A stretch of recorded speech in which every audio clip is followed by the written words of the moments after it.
Need a ride?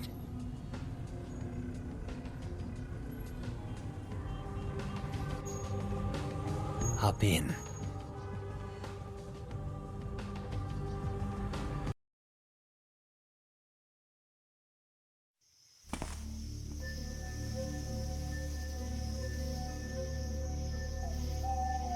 You. What are you doing here?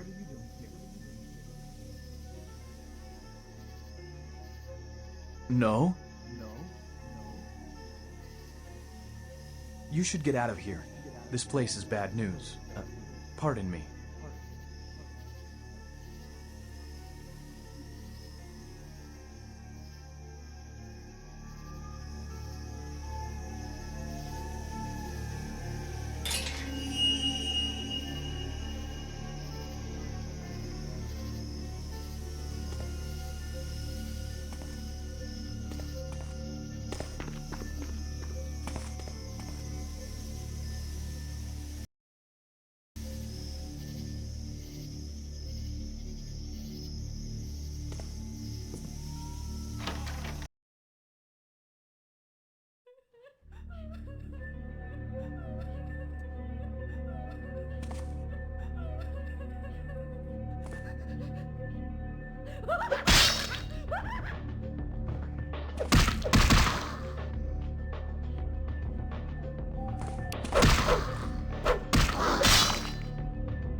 It is quite peculiar, the happenings I've been made to witness for my supernatural longevity. I am thinking of one unfortunate phenomenon in particular, of unique interest to my station, both as a professional and as a sufferer of this vampiric condition. It seems the stream of time has begun to erode the moorings of my chosen course of study, for the methodologies that gave birth to psychology are slowly disappearing. I find myself in an era that overlooks the physical component of psychological pathology time and again in favor of the sophistic practices of Freud. Phrenology, dactopintilism, and the rest of the old guard has fallen by the wayside, its champions all silenced in death, with my unique exception. Would that I could make my voice heard again, although it may be suspicious should I return to popular medical discourse 50 years after my apparent death. No, better that I continue my studies into the psychoses in secret. One day, may I hold up my own cure as validation of the methods. I am confident no cure for my condition, or that of my beloved wife, lies within our figurative minds, waiting to be unlocked by the correct combination of memories recovered from our childhoods. And I'm most certain it has nothing to do with the relationship between myself, my parents, and my genitals. Sorry, Sigmund, but I choose to stay my course.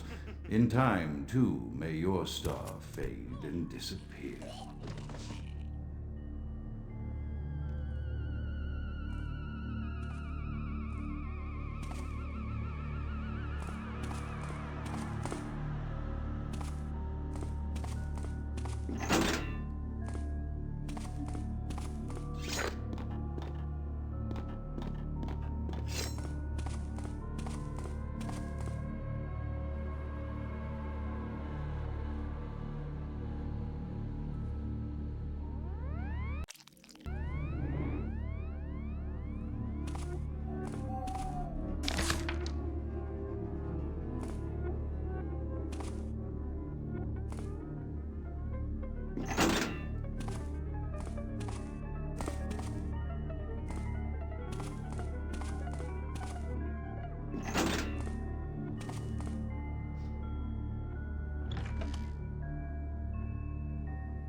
Often.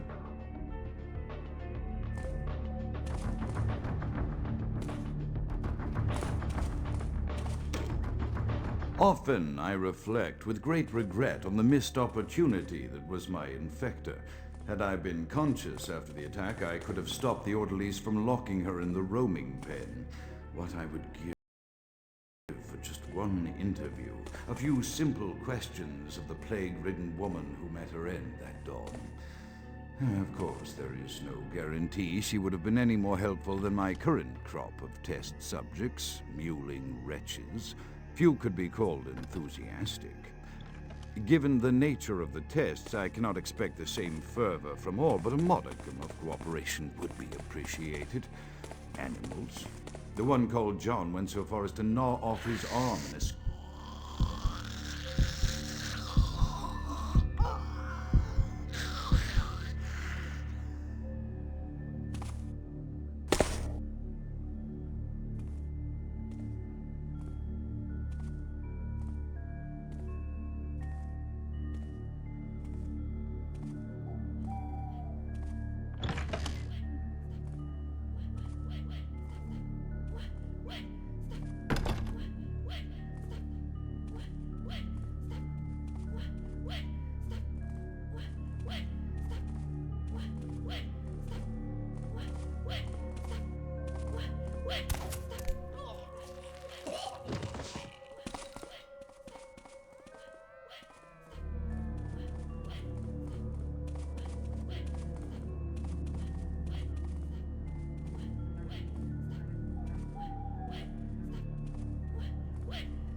After decades of solitary study into this affliction, I have learned that it is by no means my own. Indeed, the city is home to an entire society of similarly afflicted individuals with whom I've only recently made contact. They are an understandably standoffish sort, by and large, but I have been able to confirm with them that the condition is indeed vampirism, which apparently comes in a multitude of strains, each with a spectacular set of symptoms such as invisibility and even a sort of lycanthropy. Through numerous official interactions with the governing body of this secret society, I have concluded that their fundamental understanding of the vampiric condition is woefully lacking and mired in suspicion and pseudo-religious dogma that would make a Turk balk for its strictures.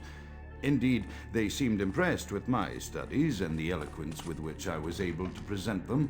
Apparently, the typical sufferer of my particular strain of vampirism is far from the vanguard of the King's English. So impressed were they that they even offered me an office in their government, a rather high office by the sound of things. I believe I shall accept.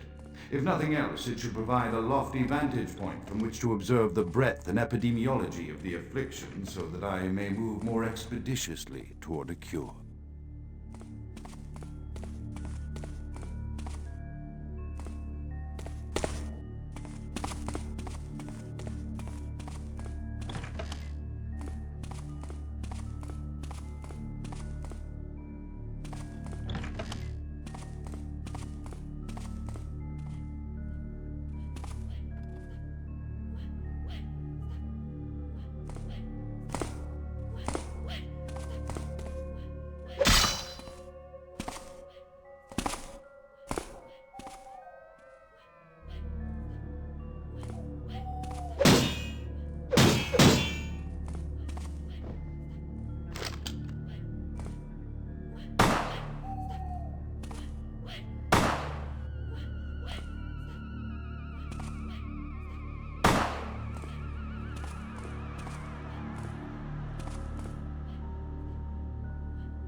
After decades of solitary study into this affliction,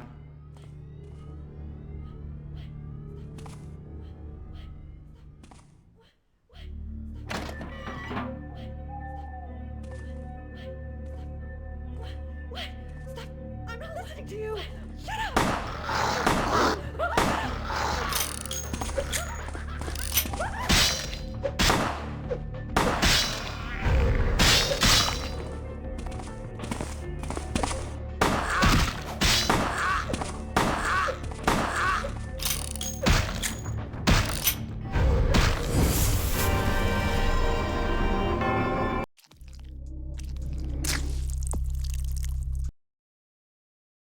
Often I reflect with great regret on the missed opportunity that was my infector. Had I been conscious after the attack, I could have stopped the orderlies from locking her in the roaming pen. What I would give for just one interview, a few simple questions of the plague-ridden woman who met her end that dawn. Of course, there is no guarantee she would have been any more helpful than my current crop of test subjects, mewling wretches. Few could be called enthusiastic.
To you.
I have accepted the role of Primogen for Clan Malkavian, the dreadfully winsome label applied to the particular strain of vampirism I suffer, so named for some supposed vampire father figure of old.